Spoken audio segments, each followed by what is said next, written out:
বাংলাদেশের মাটিতে বাংলাদেশের সিদ্ধান্ত হবে, কবে নির্বাচন হবে বাংলাদেশে বসে সিদ্ধান্ত হবে, কারণ এটা লন্ডনে গিয়ে সিদ্ধান্ত নিতে হবে। এটা বাংলাদেশের মাটির সাথে প্রতারণা। উনি কি বিএনপিকে বিচ্ছিন্নতাবাদী গোষ্ঠী হিসেবে করে ওখানে গিয়ে আলোচনা করছেন? যেহেতু আমরা এই অভ্যুত্থানটা ঘটাইছি, সব দায়িত্ব যখন এই সরকার যত কিছু ভুল করুক, যত কিছু অন্যায় করুক, সব দায় আমাদেরই নিতে হবে। তার নেতৃত্বে তো আমরা ছিলাম, আর কেউ তো ছিল না। তো সেই জায়গায় আমরা দায় নিতে প্রস্তুত, দায় নেওয়ার সাথে সাথে আমরা সমালোচনা করতেও প্রস্তুত। আমাদের অভ্যুত্থানের শক্তি থেকেই আমরা সুপারিশ করে 2-3 জনকে আমরা উপদেষ্টা বানিয়েছি। তারা যদি কাজ না করতে পারে, তার আমি স্পষ্ট সমালোচনা করব।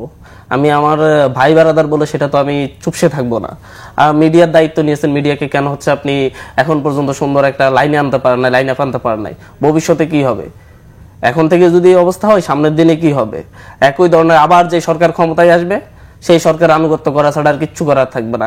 এখন যদি না পারেন, না পারলে ছেড়ে দিবে যারা পারবে না। এই যে আমাদের সবচাইতে বাংলাদেশের সবচাইতে গত 16 বছর ধ্বংস করে দিয়েছে শিক্ষা ব্যবস্থা।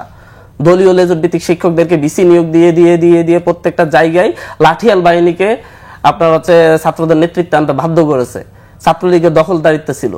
ওয়াহিদুদ্দিন মাহমুদ স্যার, সম্মানিত মানুষ, শিক্ষা গবেষক, ওনাকে শিক্ষা উপদেষ্টার দায়িত্ব দেওয়া হয়েছে। উনি নিজে স্বীকারোক্তি করতেছেন, উনি নাকি বিএনপির কাছে নাম চাইছেন যে মির্জা ফখরুল ইসলাম স্যারের কাছে নাম চাইছেন যে কাদেরকে বিসি করা যায়। কেন? উনি কি দেশে না পাইলে অভ্যুত্থান পরে দেশের বাইরে থেকে অভিজ্ঞ শিক্ষকদেরকে এনে প্রয়োজন বিসি করে দেশের করা যাবে? দেশের ভিতর কি আমার 40টা বিশ্ববিদ্যালয়ের জন্য 40 জন নিরপেক্ষ দলপন্থী না হয়ে নিরপেক্ষ মানুষ খুঁজে পাওয়া যেত না? দেশে এতটাই ক্রাইসিস তৈরি হয়েছে গত 50 বছর 54 বছরে। উনি তো শিক্ষা ব্যবস্থার সাথে, শিক্ষার্থীদের সাথে প্রতারণা করেছে একেবারে। আমরা তার ফলাফল দেখেছি কুয়েটে, আমরা তার ফলাফল অন্যান্য বিশ্ববিদ্যালয়গুলোতেও দেখবো, চলতে থাকবে এইভাবে। তো আমার কথাগুলো আমাকে স্পষ্টত বলতে হবে। আমরা কারো কাছে দায়বদ্ধ না। আমি মনে করি আমি আজকে মিডিয়ার সামনে এখানে বসে কথা বলতে পারতেছি, কারণ 2000 মানুষ জীবন দিয়েছে, যার কারণে আমি এখানে কথা বলতে পারতেছি। আমি এখানে কথা বলতে পারতেছি কারণ কয়েক হাজার এখন হসপিটালে আহত অবস্থায় কাতরাচ্ছে, আমি তাদের কারণে কথা বলতে পারতেছি। আমি এখানে আমার ভাই বারাদার কিংবা কে উপদেষ্টা আছে বা ডক্টর ইউনূস স্যারকে আমরা এনেছি, কারণ ডক্টর ইউনূস স্যারের যতগুলা ফর্মুলা আছে সবগুলোর সাথে আমরা মত পোষণ করতে হবে তা না। আমরা ভেবেছিলাম উনি সুন্দরভাবে দেশকে সুন্দর একটা লাইন আপে দিয়ে যাবেন, আমরা সেজন্য ওনাকে দিয়েছি। উনি যদি ব্যর্থ হন, সেই ক্ষেত্রে তো ওনার সমালোচনা আমরা করবো, আমাদেরকে করতে হবে। উনি কিভাবে একটি দলের কাছে আত্মসমর্পণ করেন? রাষ্ট্র কখনো কোনো দলের কাছে আত্মসমর্পণ করতে পারে না। আপনি কোথাও দেখেছেন? আমি জানতাম একটি বিচ্ছিন্নতাবাদী গোষ্ঠী হলে কিংবা রাষ্ট্রের মধ্যে একটা যৌথ সংবাদ সম্মেলন হতে পারে, যৌথ বিবৃতি হতে পারে, কিন্তু আমি কোন একটি নির্দিষ্ট রাজনৈতিক দলের সাথে যৌথ বিবৃতি হয়, নির্বাচন নিয়ে সিদ্ধান্ত হয়, সেটা এই প্রথম দেখেছি। এটা সবচেয়ে বড় আত্মসমর্পণ। আত্মসমর্পণ উনি করতে পারেন না। ওনার ওখানে গিয়ে কেন সিদ্ধান্ত নিতে হবে? বাংলাদেশের মাটিতে বাংলাদেশের সিদ্ধান্ত হবে, কবে নির্বাচন হবে বাংলাদেশে বসে সিদ্ধান্ত হবে, কারণ এটা লন্ডনে গিয়ে সিদ্ধান্ত নিতে হবে।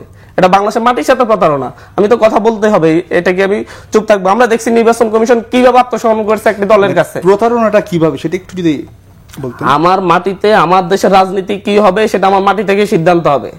রাষ্ট্র সিদ্ধান্ত নিবে, সকলের সাথে আলোচনা করে সিদ্ধান্ত হবে। রাষ্ট্র কোন নির্দিষ্ট রাজনৈতিক দলের সাথে কখনো যৌথ বিবৃতি দিতে পারে না। এটা হয় নাই কখনো যৌথভাবে বিবৃতি দেয়া।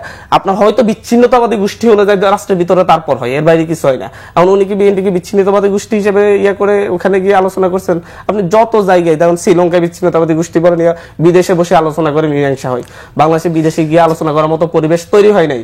বেগম জিয়ার মতো সম্মানিত মানুষ এই দেশে আছেন, বেগম জিয়ার মতো রাষ্ট্র পরিচালনা ব্যক্তি আছেন, সর্বজন শ্রদ্ধ, ওনার সাথে কথা বলা যায়, বাংলাদেশে বসে উনি সহ আলোচনা করা যায়, উনি সহ সিদ্ধান্ত নিতে পারতো। বা বাংলাদেশে এসে যারা বাংলাদেশের মাটি থেকে কেন সিদ্ধান্তটা হয় না?